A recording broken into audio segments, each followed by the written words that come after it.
জুলাই সনদ বাস্তবায়নের সুপারিশ ঐকমত্য কমিশনের, নতুন বাংলাদেশ গড়ার আশা ডক্টর ইউনূসের, অনৈক্যের সুপারিশ বলে আখ্যা বিএনপি। দেশে বিলিয়ন ডলারে চীনা বিনিয়োগের আশা অর্থনীতিবিদদের, আমলাতান্ত্রিক জটিলতায় সুযোগ হারানোর শঙ্কা, প্রতিবন্ধকতা কাটানোর চেষ্টায় সরকার। যুদ্ধবিরতির মধ্যেই গাজায় ইসরায়েলি হামলায় আরো 26 ফিলিস্তিনি নিহত, চুক্তি লঙ্ঘন নয় এবার বললেন মার্কিন ভাইস প্রেসিডেন্ট। দেখছিলেন ক্রাউন সিমেন্ট সংবাদ শিরোনাম, এবার বিস্তারিত। সংবিধান সংস্কার বিষয়ে গণভোট আয়োজন করতে সুপারিশ করেছে জাতীয় ঐকমত্য কমিশন। কমিশনের সহসভাপতি ডক্টর আলী রিয়াজ জানান, জাতীয় নির্বাচনের আগে কিংবা নির্বাচনের দিন যে কোনো সময় সরকার গণভোট আয়োজন করতে পারে। দুপুরে রাষ্ট্রীয় অতিথি ভবন যমুনায় জুলাই সনদ বাস্তবায়নের সুপারিশমালা প্রধান উপদেষ্টা ডক্টর মোহাম্মদ ইউনূস সহ উপদেষ্টা পরিষদের কাছে জমা দেয় জাতীয় ঐকমত্য কমিশন। পরে এ বিষয়ে ফরেন সার্ভিস একাডেমিতে ব্রিফিং করে ডক্টর আলী রিয়াজ জানান, জুলাই জাতীয় সনদ বাস্তবায়নে 48টি সুপারিশ করা হয়েছে। যেসব সংস্কারের সুপারিশ বাস্তবায়নে সাংবিধানিক নয় সেগুলো অধ্যাদেশে দ্রুত বাস্তবায়ন করবে। এছাড়া যেসব সুপারিশে ভিন্ন মত নেই তা দাপ্তরিক নির্দেশের মাধ্যমে দ্রুত বাস্তবায়িত হবে বলে তিনি আশা করেন। এক প্রশ্নের জবাবে আলী রিয়াজ বলেন, আদেশ জারির ভিত্তি হবে গণ অভ্যুত্থান, তবে বিষয়টি সরকারের উপর ছেড়ে দিয়েছে কমিশন। তিনি জানান, এনসিপি সহ যেসব দল সনদে স্বাক্ষর করেনি কমিশনের মেয়াদে তারা স্বাক্ষর করবে বলেও তিনি আশা করেন। প্রধান উপদেষ্টা অধ্যাপক মোহাম্মদ ইউনূস জানিয়েছেন, অতীত থেকে মুক্ত হয়ে নতুন বাংলাদেশ গড়তে চায় অন্তর্বর্তী সরকার। জুলাই সনদ সেই পথই দেখাবে বলে আশা তার। জুলাই সনদ হস্তান্তর জাতীয় ইতিহাসের বিশেষ দিন বলেও মন্তব্য করেন প্রধান উপদেষ্টা। মঙ্গলবার জাতীয় ঐকমত্য কমিশন আনুষ্ঠানিকভাবে জুলাই সনদ বাস্তবায়নের সুপারিশমালা তার কাছে হস্তান্তর করার পর প্রধান উপদেষ্টা এসব কথা বলেন। ডক্টর ইউনূস আরও বলেন, জুলাই সনদ হবে জাতির ভবিষ্যৎ পথ চলার দিশা। এটি বাস্তবায়নের কাজ সঠিকভাবে এগিয়ে নিতে পারলে জাতি অতীত থেকে মুক্ত হবে। সনদ প্রণয়নের সাথে সংশ্লিষ্ট সবাইকে ধন্যবাদও জানান প্রধান উপদেষ্টা অধ্যাপক মোহাম্মদ ইউনূস। জাতীয় ঐকমত্য কমিশন ঐকমত্যের বদলে অনৈক্যের সুপারিশ করছে বলে মন্তব্য করেছেন বিএনপির স্থায়ী কমিটির সদস্য সালাউদ্দিন আহমদ।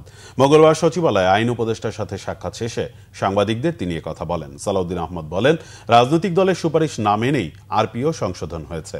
জোটভুক্ত হলেও রাজনৈতিক দলগুলোকে নিজের প্রতীকে নির্বাচন করতে হবে, এটির সাথে একমত নয় বিএনপি। এ বিষয়ে আইন উপদেষ্টা আলোচনা করবেন বলে আশ্বস্ত করেছেন। বিএনপির স্থায়ী কমিটির এই সদস্য বলেন, অনেক বিষয়ে ঐকমত্য না হলেও জুলাই সনদে সেগুলো যুক্ত করেছে কমিশন। তিনি বলেন, কার্যক্রমে মনে হচ্ছে জাতীয় ঐকমত্য কমিশন ঐকমত্যের বদলে অনৈক্যের সুপারিশ করেছে। নির্বাচন প্রসঙ্গে তিনি বলেন, সঠিক সময় নির্বাচনের ব্যাপারে কোনো রাজনৈতিক দলের দ্বিমত নেই। নির্ধারিত সময়েই নির্বাচন হতে হবে বলেও উল্লেখ করেন তিনি। সালাউদ্দিন আহমদ বলেন, 270 দিনের মধ্যে জুলাই সনদ সংবিধানে যুক্ত হয়ে যাবে, এই প্রস্তাব হাস্যকর।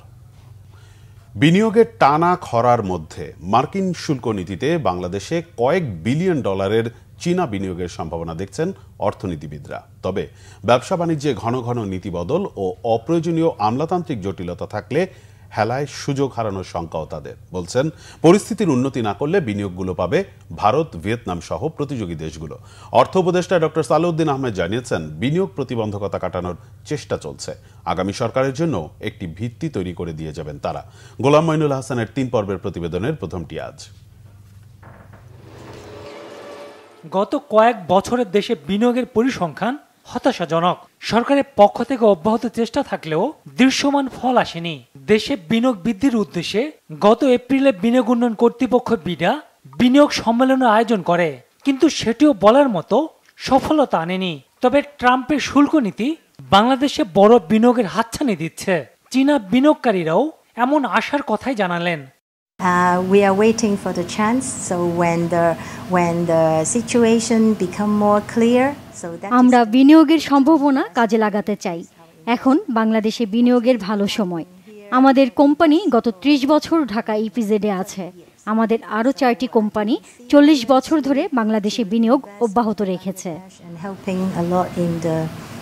like the job opportunity as we are doing the manufacturing.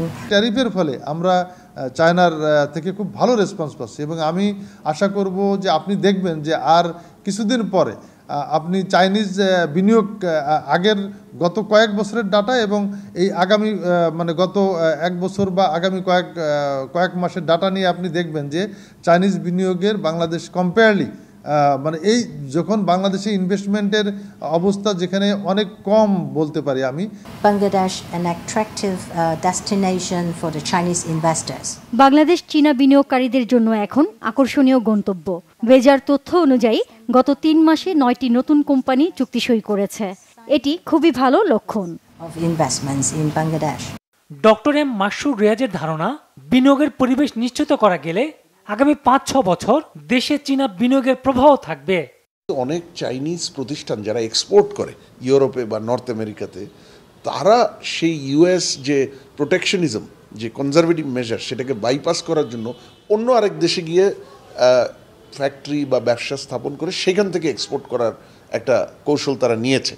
কিন্তু বাংলাদেশ সেটা নিতে পারবে নাকি, সেটা বাংলাদেশের উপর কত দ্রুত বাংলাদেশ নিজেকে তৈরি করতে পারে। কারণ এই মুহূর্তে আমরা তাদের পছন্দের একটা জায়গা, কিন্তু আমরা কিন্তু সর্বদিক থেকে তৈরি না। আমাদের বিনিয়োগ পরিবেশে অনেক ঘাটতি আছে। আগামী 5 থেকে 7টা বছর খুব গুরুত্বপূর্ণ। এই সময় কিন্তু এই ইনভেস্টমেন্টগুলো বিভিন্ন দেশে যাবে। সুতরাং আমরা যদি দ্রুত তৈরি হতে না পারি, আর এই 5-7 বছরের উইন্ডো আমরা মিস করে ফেলি, 5 বছরই আমি বলবো, তাহলে কিন্তু দেরি হয়ে যাবে। অর্থ উপদেষ্টা জানান, বিনিয়োগের প্রতিবন্ধকতা দূর করতে কাজ করে যাচ্ছে অন্তর্বর্তী সরকার। এটা হয়তো আমরা ইমপ্লিমেন্ট করতে পারবো না, বাট পরবর্তী গভর্নমেন্ট এসে এই যে ইন্ডিয়ার ট্যাক্স পলিসি ইউনিট আছে, ওটা তখন ওরা কগনিজেন্স নেবে। এটা কিন্তু ভেরি ইম্পর্টেন্ট জিনিস। এই কন্টিনিউটি পলিসি না থাকলে কিন্তু ব্যবসায়ীরা আসবে না। চাইনিজরা রিসেন্টলি তারাও তো আবার দেখছে যে গ্লোবাল কনটেক্সটে কিছু কিছু জায়গায় এখন ওরাও চিন্তা ভাবনা করছে। মার্কিন বাজারে বাংলাদেশি পণ্য রপ্তানিতে বাড়তি 20% শুল্ক দিতে হচ্ছে।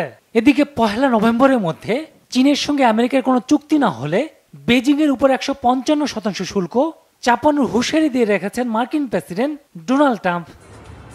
গোলাম মনিরুল হাসান, বাংলা ভিশন, ঢাকা। ইসরায়েলের প্রধানমন্ত্রী বেনিয়ামিন নেতানিয়াহুর নির্দেশে যুদ্ধবিরতির মধ্যেই গাজায় আবার ব্যাপক হামলা শুরু করেছে ইসরায়েলি বাহিনী। 24 ঘন্টায় হত্যা করা হয়েছে অন্তত 26 ফিলিস্তিনিকে। এরপরও যুদ্ধবিরতি চুক্তি লঙ্ঘন হয়নি বলে এবার দাবি করেছেন মার্কিন vice president JD Vance. 10 October থেকে কার্যকর হওয়া যুদ্ধবিরতিতে ভর করে হামাসের হাতে জিম্মিদের মধ্যে জীবিত 20 জনের সবাইকে আর 28টি মৃতদেহের 16টি বুঝে পাওয়ার পর বুধবার গাজার একাধিক অবস্থানে ব্যাপক হামলা চালায় দখলদার ইসরায়েলি বাহিনী। রাফাহ সীমান্তে ইসরায়েলি বাহিনীকে লক্ষ্য করে গুলিবর্ষণে 1 জন আহত হয়েছে এমন অজুহাতে বুধবার গাজায় হামলার নির্দেশ দেন নেতানিয়াহু। হামলার অভিযোগ অস্বীকার করেছে ফিলিস্তিনের স্বাধীনতাকামী সংগঠন হামাস। ইসরায়েলের বিরুদ্ধে যুদ্ধবিরতি নিয়মিত লঙ্ঘনের অভিযোগ তুলে বাকি 13 জিম্মির মৃতদেহ অনুসন্ধান ও হস্তান্তর প্রক্রিয়া স্থগিত করেছে হামাসের কাশেম ব্রিগেড। এদিকে বরাবরের মতো ইসরায়েলের নির্বিচার হামলায় ফিলিস্তিনিরা হতাহত হলেও যুদ্ধবিরতি বহাল আছে বলে দাবি করেছেন মার্কিন ভাইস প্রেসিডেন্ট ভ্যান্স। হামাসকে দোষারোপ করে বলেছেন, এক ইসরায়েলি সেনাকে লক্ষ্য করে হামলার ঘটনায় পাল্টা জবাব দেয়া স্বাভাবিক। এর আগে মঙ্গলবার অন্তত 8 জন ফিলিস্তিনি ইসরায়েলের হামলায় নিহত হলেও এতে যুদ্ধবিরতি লঙ্ঘন হয়নি বলে দাবি করেছিলেন মার্কিন পররাষ্ট্রমন্ত্রী মার্কো রুবিও। এই ছিল এখনকার মতো। পরের সংবাদ বেলা 11টায়। এছাড়া বাংলা ভিশন সংবাদ ও সংবাদ সংশ্লিষ্ট অনুষ্ঠান দেখতে ভিজিট করুন www.bbnews24.com ও facebook.com/banglavisionnews এবং সাবস্ক্রাইব করুন youtube.com/banglavisionnews। ধন্যবাদ।